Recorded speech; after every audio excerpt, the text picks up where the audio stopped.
The moment that almost didn't happen, the rain had been falling since morning, soft at first, but now heavy and cold. In the middle of the busy city, under the dull gray sky, people hurried along with umbrellas and raincoats, heads down, avoiding each other's eyes. But inside the large glass doors of the conference center, the air was warm and buzzing with excitement. It was the annual Global Tech Summit, the kind of event where leaders from all over the world gathered to talk about the future. Cameras flashed, reporters rushed, and every corner was alive with whispers about new ideas and big announcements. Shantanu Narayen, the calm and thoughtful CEO of Adobe, had just stepped out of a closed-door session. His mind was still deep in thought about the talk he had given, about creativity, resilience, and how technology should serve humanity, not replace it. He was walking toward the main lobby when he saw Sundar Pichai, the CEO of Google, standing alone near a side corridor. Sundar's usual warm smile was missing. He was staring at his phone, his shoulders slightly hunched, as if the weight of the world was pressing on him. Shantanu almost kept walking. After all, in events like these, everyone had their own schedules, their own worlds to handle. But something in Sundar's face stopped him. It wasn't just tiredness. It was deeper. It was the look of someone who had been carrying a burden in silence. "Sundar," Shantanu said softly. Sundar looked up, surprised. "Oh, Shantanu. Hey." His voice was polite, but not as warm as usual. "Are you all right?" Shantanu asked. There was a short pause, and Sundar glanced around, as if deciding whether to speak or not. Finally, he sighed. "I just got some news. Something personal. It's not easy." They stepped away from the crowd into a quiet lounge at the far end of the hall. The sound of rain on the tall windows filled the silence between them.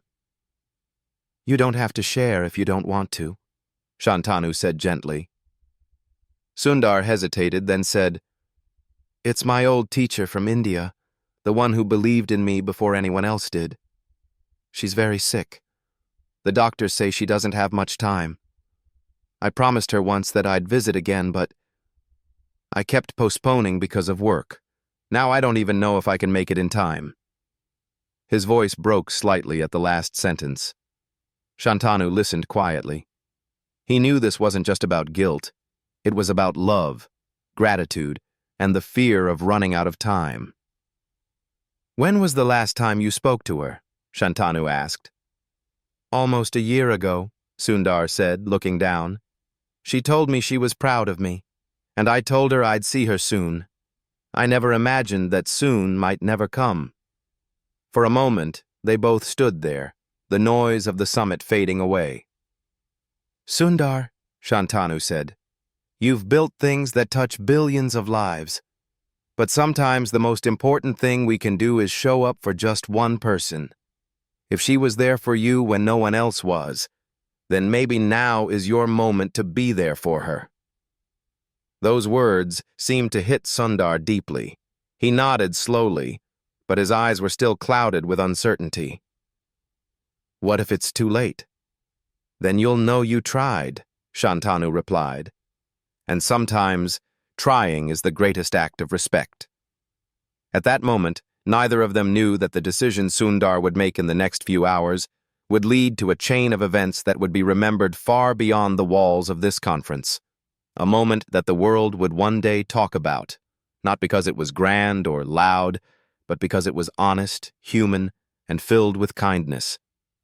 And as the rain continued to fall outside, Sundar put his phone away, looked at Shantanu and said, "Maybe you're right. Maybe I can't wait any longer." The decision that could not wait. Sundar walked out of the lounge with Shantanu's words still echoing in his mind. The conference continued around him. Camera crews, panels, applause from distant halls. But for Sundar, the noise felt far away. His thoughts were locked on one thing: his teacher, Mrs. Ananya Sharma. He remembered her small classroom in Chennai, the peeling paint on the walls, and her steady voice telling him, "Dream big, Sundar. The world will catch up to you." She was the first to hand him a computer book when all he had was curiosity and no resources.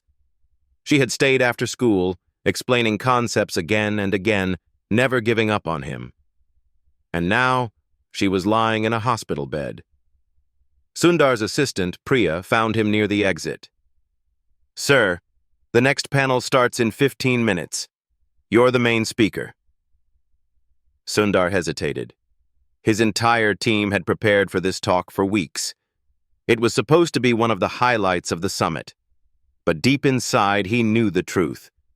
If he delayed this trip even by a day, he might lose the chance to see Mrs. Sharma alive. "Priya," he said quietly, "cancel my talk." Her eyes widened. "Sir, are you sure? This will create headlines." "Let it," Sundar replied. "Book me the earliest flight to Chennai. I'll explain later." Within 30 minutes, Sundar was in the back of a car heading to the airport. The city outside the window was still wet from rain, lights reflecting on the slick roads. His phone buzzed with messages from colleagues and journalists asking why he had left. He ignored them all. At the airport, while waiting to board, Sundar received a voice message from Shantanu. It was just one line: "Go with no regrets." The flight to India felt longer than usual. Sundar couldn't sleep. Every few minutes, he found himself remembering different moments from his school days. The day Mrs. Sharma defended him when other teachers thought he was too distracted to succeed. The smile she gave him when he won his first science award. The time she bought him lunch because she knew he didn't have money that day. When the plane landed in Chennai, the air was warm and heavy with the smell of rain-soaked earth. Sundar's driver was waiting. "Straight to the hospital, sir?" "Yes," Sundar said, his voice tense. But halfway there, traffic came to a sudden standstill. A major accident had blocked the road. Honking cars, flashing lights, and the sound of people shouting filled the street. Sundar's driver turned to him. "Sir, it could take hours." Sundar's chest tightened. Hours he did not have. He stepped out of the car, looking around desperately for another way. That's when he saw a young man on a motorbike, adjusting his helmet. Sundar walked up to him. "Can you take me to City Hospital? It's urgent." The man looked at him, startled. "You're Sundar Pichai?" "Yes, but that doesn't matter right now," Sundar said. "Please, it's for someone who doesn't have much time." The man nodded without hesitation. "Get on." As they weaved through narrow side streets, past small shops and crowded markets, Sundar held on tightly, the wind and dust in his face. His mind was racing. What if he was already too late? What would he say to her if she couldn't speak anymore? Finally, they reached the hospital gates. Sundar jumped off, thanking the rider quickly before rushing inside. He found the room number, his heart pounding. As he reached the door, he stopped for a moment, taking a deep breath before stepping in. Mrs. Sharma was lying on the bed, pale but awake, her eyes slowly turning toward him. For a second, she seemed unsure if it was really him. Then her lips curved into the faintest smile. "Sundar, you came." He stepped closer, tears welling in his eyes. "Of course I came." What happened next would change not only his life, but also the lives of many people who had never even met Mrs. Sharma. Because in her final hours, she would reveal something Sundar had never known, something that would send him on a mission far bigger than he had imagined. The secret she carried for years. Sundar pulled a chair closer to the bed. Mrs. Sharma's breathing was slow, her frail hands resting lightly on the blanket. The hospital room was quiet except for the faint hum of machines. Sunlight filtered in through the window, falling across her face. He reached for her hand gently.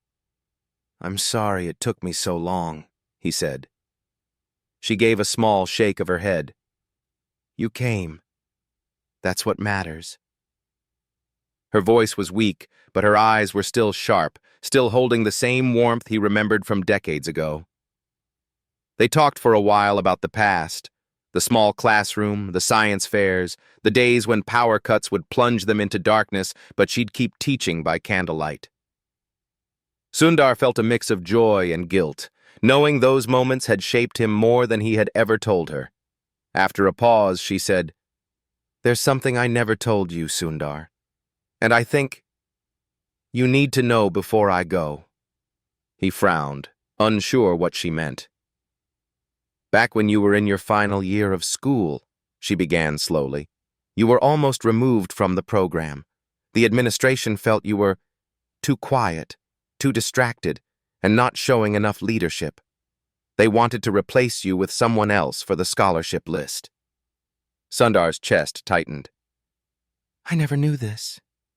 You weren't meant to know, she said, a faint smile appearing. I fought for you. I went to every meeting. I told them you had something they couldn't see yet. I promised I would cover your books and exam fees myself if they didn't believe in you. It wasn't easy. I used most of my savings that year. His eyes began to sting. Mrs. Sharma, you did all that?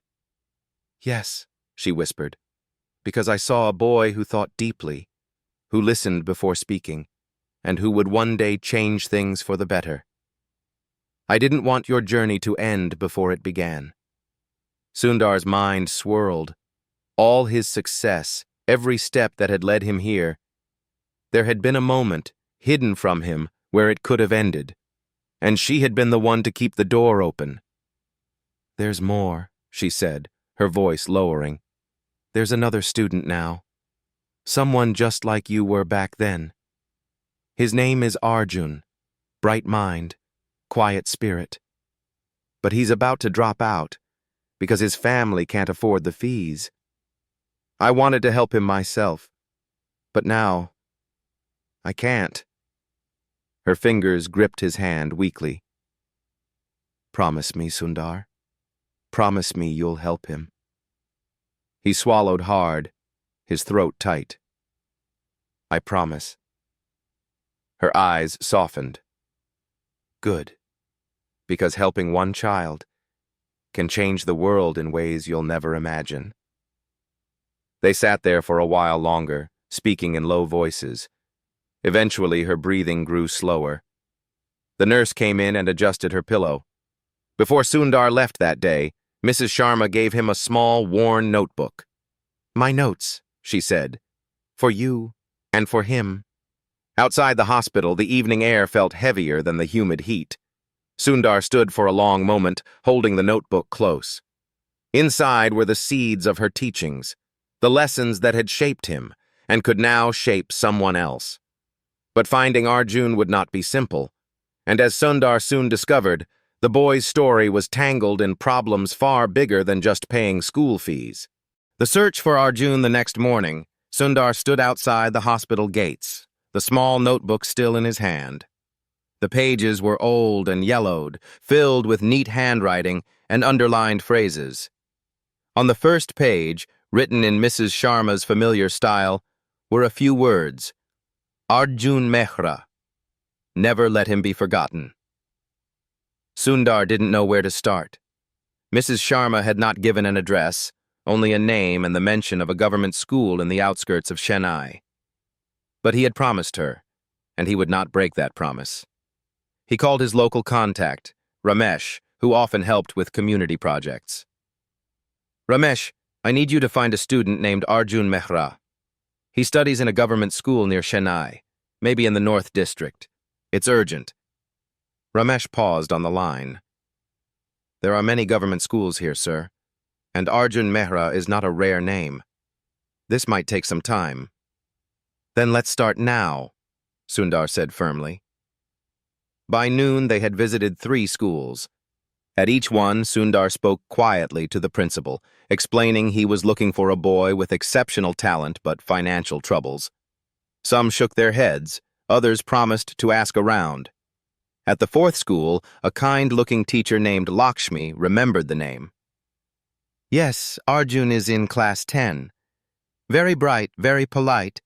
But, she hesitated, he hasn't been coming for the last 2 weeks. His father lost his job, and I think they're planning to leave the city. A sharp urgency gripped Sundar. Do you know where they live? She scribbled an address on a piece of paper. Small place in the old industrial quarter, but be careful. That area has changed a lot.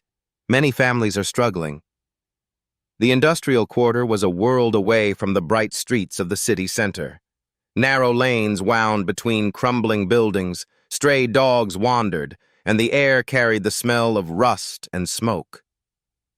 When Sundar and Ramesh reached the address, they found a tiny one-room house with a metal door hanging loose on its hinges. A thin boy sat outside, fixing a torn school bag with a needle and thread. Arjun? Sundar asked gently. The boy looked up, wary at first, but then nodded. Yes. My name is Sundar. I knew your teacher, Mrs. Sharma. His eyes widened. She was in the hospital. I went to see her last month, but... His voice trailed off. She told me about you, Sundar said. She believed in you. She wanted me to help you continue your studies. Arjun's hands tightened on the school bag. We're leaving tomorrow. My father says we can't afford rent here. If we go back to our village, there's no school nearby.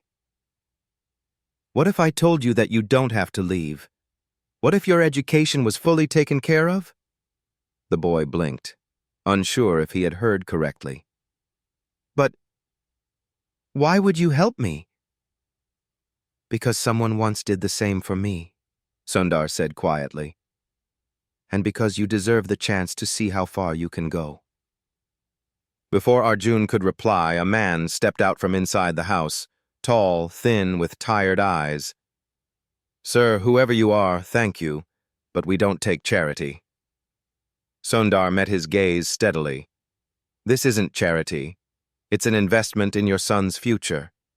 Mrs. Sharma wanted this, and I give you my word, I will stand by him until he finishes his education. The man looked conflicted, but Arjun's hopeful eyes seemed to soften his stance.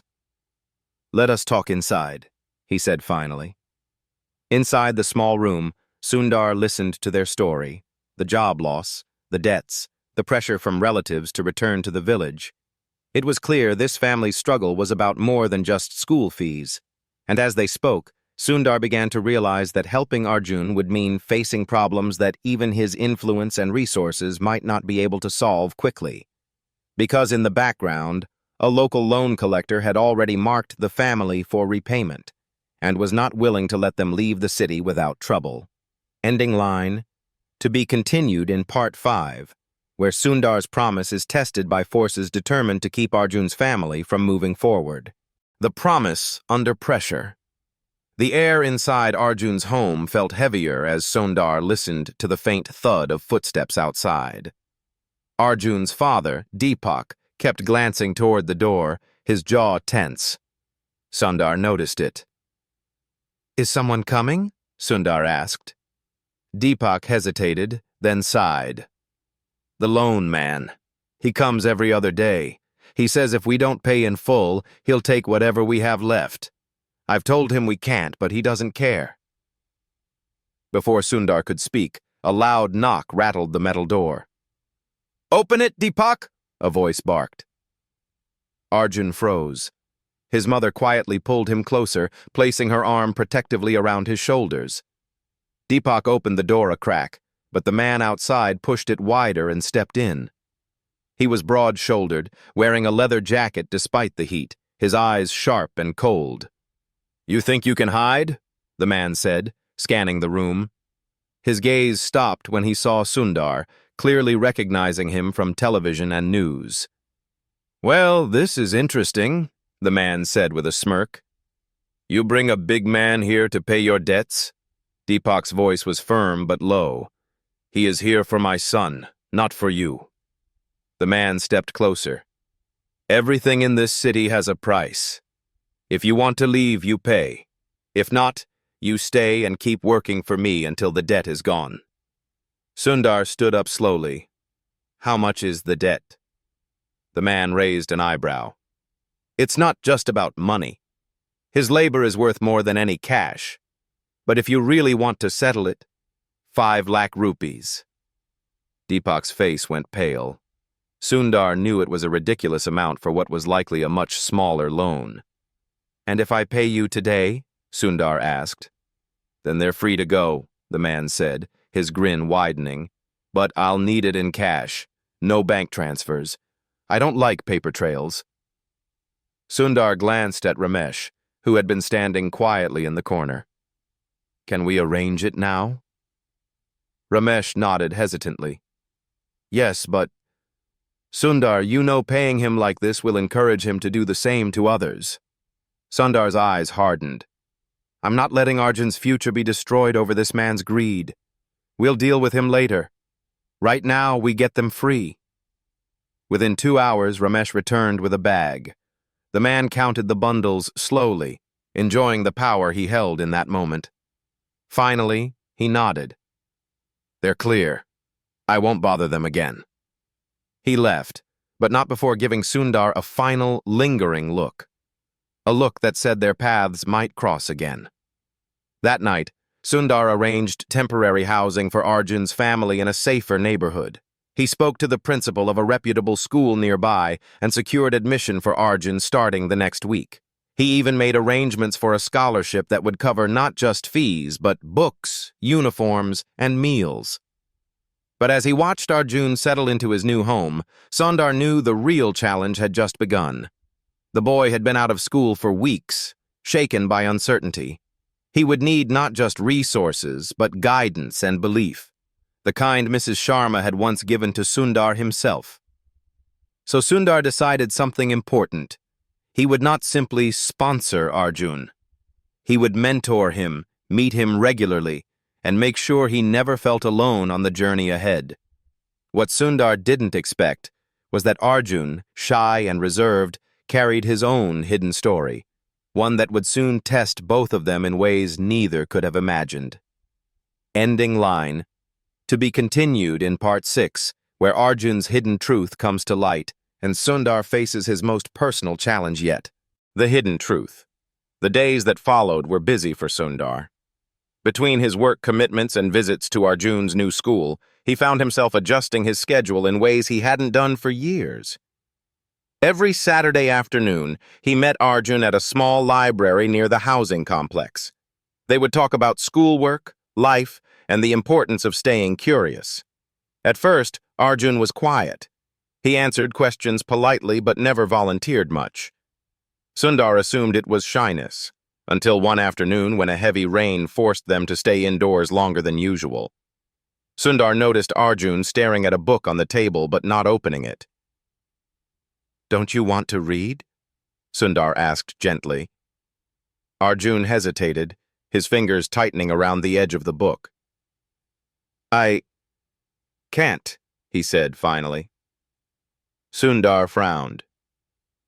"You mean you don't like reading?" Arjun shook his head.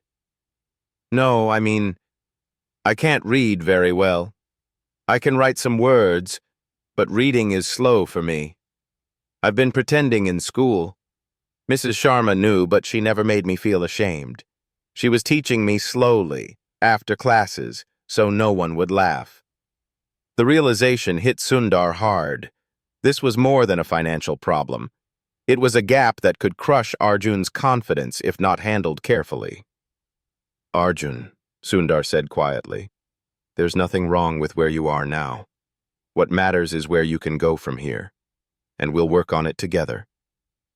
Arjun looked up, a flicker of relief in his eyes. "You mean, you'll teach me?" "Yes," Sundar replied. "Every week, until you can read anything you want without fear." Over the next months, they met more often. Sundar brought simple books at first, slowly increasing the level as Arjun's skills grew.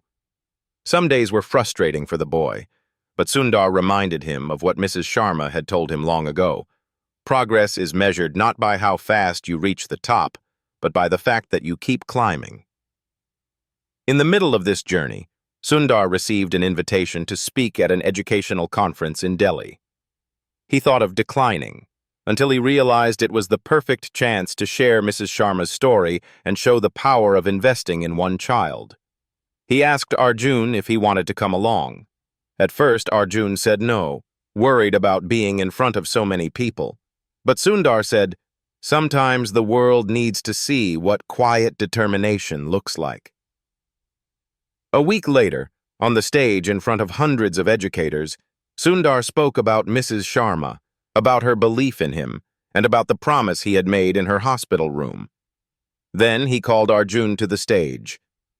The boy walked slowly, but when he reached the microphone, he spoke clearly, reading a short passage from one of the books he had learned over the past months. The audience rose to their feet. Some wiped tears. For Arjun, it was the first time he felt the weight of his own potential. After the event, Sundar looked up at the ceiling, as if speaking to Mrs. Sharma. "We kept the promise," he whispered. And in that moment, he understood something. The moment the world would never forget wasn't just when he left a global summit to see his teacher. It was every moment after, when he chose to pass her gift forward, one life at a time. The promise that never ends. Weeks after the conference in Delhi, life began to settle into a new rhythm for Arjun. He was attending school every day, reading with confidence, and even helping younger students with their homework. Sundar continued to meet him regularly, but now their conversations went beyond studies. They talked about dreams, careers, and what it meant to live with purpose.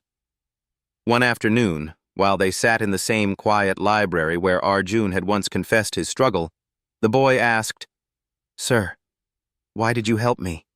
You could have just paid the fees and left." Sundar smiled softly. "Because Mrs. Sharma didn't just give me money for books.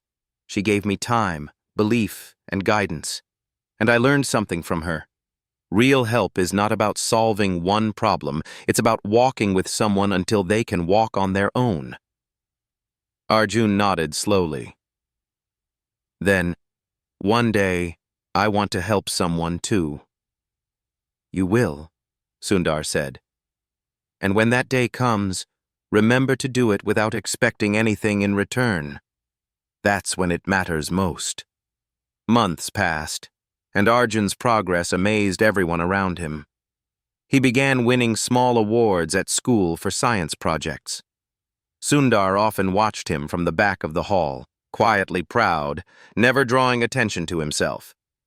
But then, one evening, Sundar received a call from Arjun's father.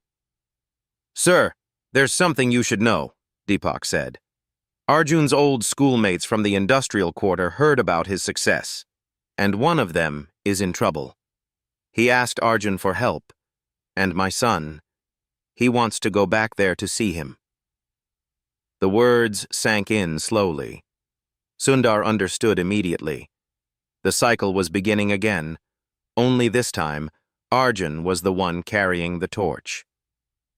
A few days later, Sundar drove Arjun to the industrial quarter. The streets looked the same.